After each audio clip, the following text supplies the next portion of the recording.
I believe Senator Rafi has a statement. Thank you, Mr. Chair. Mr. Chair, it took all my energy to not to gate crush the live selling that happened here last June 4. The way it happened, the way it was handled, the statements being made. Gusto ko lang talagang pumunta dito, hindi naman po ako invited doon sa conference nila na yon. I waited for today's hearing to confront the resourceful persons they presented. Let me call on them 18 kargador.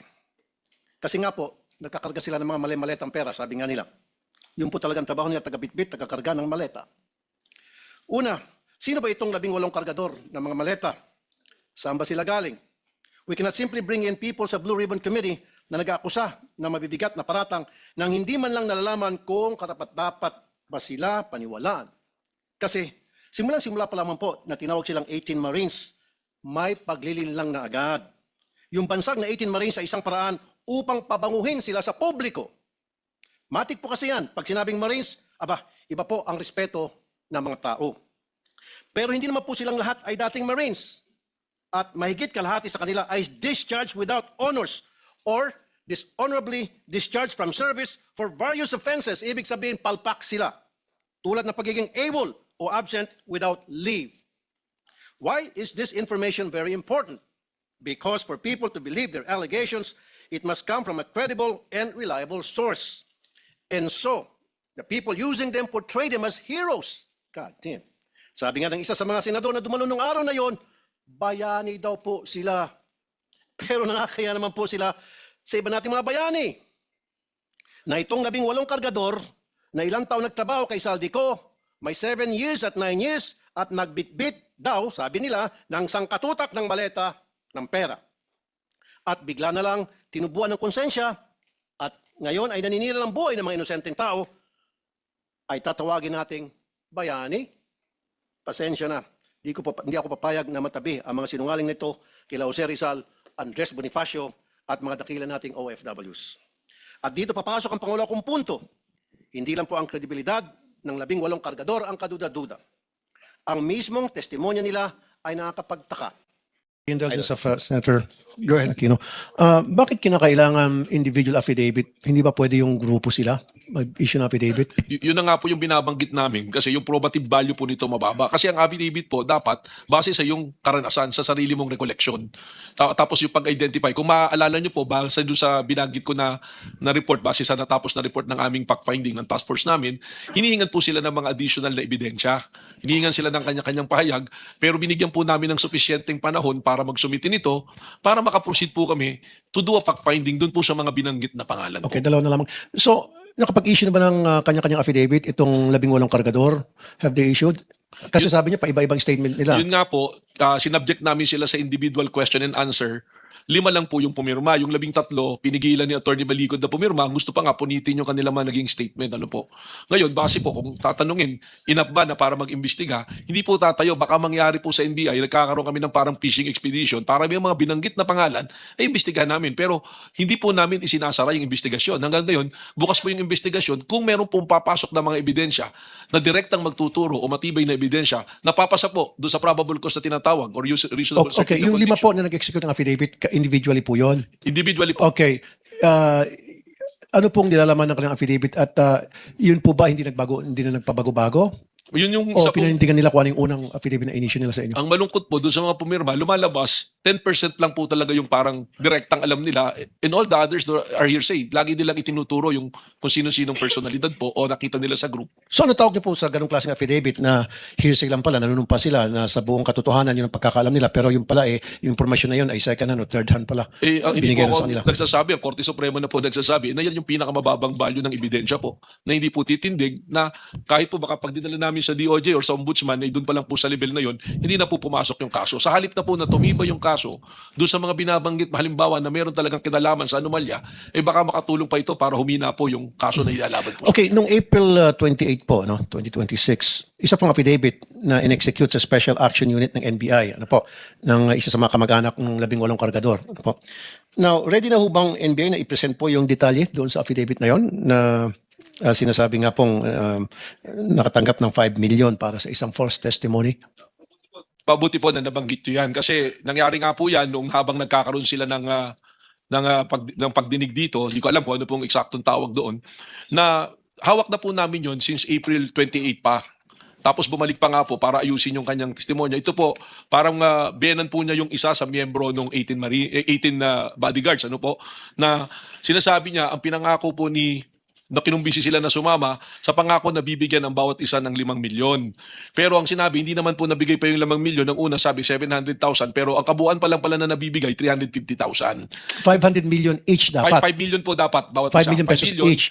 Pero hindi na ibigay yung 5 million Wala each. pa po yatang naibibigay base po doon sa testimonya nitong manugang nung isa. Magkano lang pong na-release? Sabi po altogether? doon ito, yung sa personal account po 350. Sino po nabigyan ng 250 out of that? Galing po kay Mike Defensor. At siyempre kasama po si Atty. Balicod, yung po yung aming pinapalawak pa. Kaya nga po namin Hindi, pero sino pong nakatanggap nung 300? yung isang marin po. Isa lang po. Isa pa lang po. So yung Kasi siya 17, wala pa. Siya lang po yung may recollection. Okay. Hindi ko po alam yung sa 17. Ibig sabihin po, Mr. Chair, ang recollection po nito, yun sa pag-uusap nilang dalawa ng kanyang biyenan. So ibig sabihin kaya po lumantad itong 18 kargador dahil pinangakuan po sila mabibigyan ng 5 million pesos each. Yun po yung sinasabi ng isa sa miyembro nila. Pero gusto ko po liwanagin, I will take the opportunity na liwanagin kasi narinig ko po, pinapupunta ko rito noon ni Senator Cayetano kasi para daw, harapin ko daw si Ginoong Mike Defensor, alam naman po natin na hindi naman po ganun yung proseso ng isang committee hearing. Ano po. Pero una-una po, hindi naman po ibig sabihin, suspect na kagad natin or akusado na si Mike Defensor. Ang NBI po, nag-i-issue po kami ng subpoena, hindi dahil pinagsususpechahan kayo, kundi as a part of our fact-finding. Inaalam nga po namin, ang sabi ko nga po, kung mapatunayan namin na itong taon to nagsisinungaling laban kay Mike Defensor, tutulungan pa po namin si Ginoong Mike Defensor na habulin at papanagutin po yung tao na yun. Okay, last na naman. No? Halimbawa po, napatunayan ng NBI na totoo ngayong aligasyon sila po ay tumanggap ng 5 million in exchange for false testimony. Ano pong kaso noon? Well, may pananagutan po yan sa revised penal code kasi yung pong ikaw ay naghihimok ng titistigo para kasuhan ng kriminal yung isang tao na wala naman talagang basihan, pinaparusahan po yan sa ilalim ng ating revised penal code. At yung pong nagtistigo nagbigay ng false testimony kapalit ng pera, ano pong kaso noon? May kaso rin po yun, pwedeng managot po ng perjury po. Maraming salamat po, Mr. Thank you. Mr. Chair, with the indulgence of Senator Bam. I'm done, Mr. Chairman. Go ahead. Is that the A only follow-up question, sige, Mr. Chair. okay. Salamat po. So, malinaw na dun sa mga aligasyon ng 18 ex-bodyguards, nagpapatuloy ang investigasyon ng NBI. And then kung kanina sa ombudsman, ang next step dun sa mga aligasyon nila ay pinagsusumiten nyo sila ng tigi-isang individual affidavit. Sa DOJ naman po, ano yung next steps ng department dun sa mga aligasyon ng ex-bodyguards? Well, as far as the DOJ is concerned, ma'am, we will work together with the National Bureau of Investigation. Kasi meron po tayong, doon sa fact-finding or doon sa case build-up, dapat po magkatuwang yung public prosecutors at saka yung ating law enforcement. No? So, yung sinasabi kanina ni Director, binabaan pa nga daw po nila yung antas ng ebidensya, which is probable cause only. But again, as far as the department is concerned, there is already a higher standard, which is prima facie with reasonable certainty of conviction. Kung dun sa sinasabi ni Director, hindi na lumulusot sa probable cause, with all the more reason, it cannot prosper or not even be accepted by the department. Kasi sa department po ngayon, hindi po common na i-submit o na i-file yung kaso. Automatic, it will be docketed as a criminal case and subject to preliminary investigation. Ang mangyayari po, ito po'y dadaan pa rin sa masusing evaluation para malaman kung sapat na po ba yung ebidensya at kung ito'y sapat na, saka pa lamang po ito aakyat para maging isang kaso, criminal case, which will be subject to PI. Tinitiyak po natin kasi na kung magsasampa tayo ng kaso ngayon, hindi lang yung for the sake of filing it, but one which will really be able to withstand the rigors of trial kung darating po tayo sa punto na yon. So, if that is the case, sa malamang at sa malamang ho, kung sa probable cause hindi lulusot, sa malamang ho, pag sa evaluation pa lang, baka hindi na rin po makalusot sa department yan. All right. Salamat, Mr. Chair. Gusto ko lang i-make of record na na-appreciate ko po yung efforts ng DOJ, ang Office of the Ombudsman at saka NBI, lalo na yung huling sinabi ni Prosecutor General Fadulion, may certain liberality na sinusubukang gamitin and yet hinahanda ng maayos kung anumang mga kaso para talagang ang maging resulta ay mahanap po yung katotohanan. And I hope everyone around the table and even those na hindi dumalo sa table ay na-appreciate po yung effort na ganoon. Salamat, Mr. Chair. Thank you. Just a quick Senator question, Mr. Pangilinan. Chairman. Sabi ng ating representative ng Ombudsman, ang hiniling nila ay gawing individual affidavits dahil nga omnibus affidavit yung sinumite. Ganon din ang sinabi ng ating director. Individual affidavits at hindi pa pwede itong 18 ay pumirma ng isang affidavit. Can we get the sense of the Prosecutor General? How do you treat, as a general rule, how do you treat an omnibus affidavit of 15, 20, maybe 40 people? I don't know. Go ahead, Yeah, sir. Mr. Chair, if a joint affidavit is submitted to the Department of Justice and this joint affidavit is signed by, let's say, 10 or 18 people for that matter, kapag hindi wala pong qualification dun sa affidavit, dun sa salaysay, na ito po ay was participated in by this particular individual, it would appear, as far as the reader is concerned, that lahat po sila na nakapirma doon, lahat sila may personal na kaalaman doon sa mga nakasalaysay doon. Kaya sinasabi lagi po namin, kung magjo-joint affidavit, tiyakin ninyo na lahat po ng nakasaad dyan ay meron kayong personal na kaalaman. Kung wala naman po, pwede po silang magkaroon ng qualification doon mismo sa joint affidavit. Na sabihin, patungkol po dito sa pangyayaring to, tanging itong mga tao lamang na ito ang merong kabahagi or naging bahagi.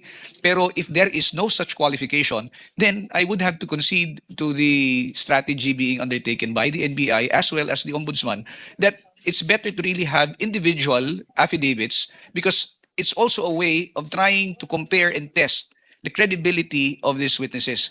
Kapag, again, yung sinabi po kanina, the Supreme Court has already decided in a host of cases that when affidavits perfectly or the allegations or statements perfectly dovetail, ibig sabihin, pag tiningnan nyo, parang talagang pattern talaga siya, nakaduda-duda po yung ganun. Mas maigi po yung merong konting inconsistency because it gives badges of truth to it rather than if it perfectly dovetails and then it says practically the same thing, then there is something questionable about that.